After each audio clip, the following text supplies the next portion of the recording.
Hi friends. நான் ரீசெண்டாக குன்னத்தூர் கோழி மார்க்கெட்டில் போயிட்டு கோழி வாங்கியிருந்தேன். அங்கே நிறைய கோழி இருக்குது. எல்லாமே நம்மளுக்கு வேணுங்கிற எல்லாமே மோஸ்ட்லி இருக்குது.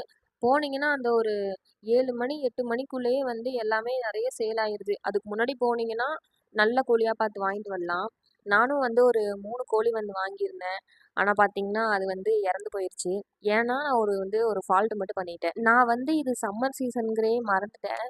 ஏன்னா சம்மர் சீசனில் கோழிக்கு அம்மையும் கழிசல் நோயும் வரும். ஸோ நம்ம புதுசா ஒரு கோழி வாங்கிட்டு விட்டோம்னா, நம்ம நம்ம வீட்டுக்கு அவ்வளோ சீக்கிரம் அடாப்ட் ஆகாது. ஒரு ஆர்வத்தில சரி வளர்க்கணும் அப்படின்னு வாங்கிட்டேன்.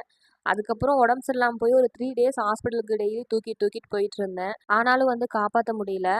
ஸோ இது கோழி வளர்க்குறவங்களுக்கு தெரியும். புதுசா கோழி வளர்த்தீங்கன்னா, சம்மர் சீசன்ல தயவு செஞ்சு கோழி வாங்காதீங்க. ஒரு வேளை ஏற்கனவே வாங்கிட்டீங்கன்னா, அதுக்கு நெறைய தண்ணி வைங்க. அது பிளேஸ கொஞ்சம் கூலிங்கா வச்சுக்க பார்த்துக்கோங்க. நெக்ஸ்ட் டைம் நான் கோழி வாங்குற மாரி தான் எங்க அப்பா, அம்மாவோட அட்வைஸ் கேட்டு தான் வாங்கலான்ட்டு இருக்கேன். உங்களுக்கும் அத அப்டேட் பண்றேன்.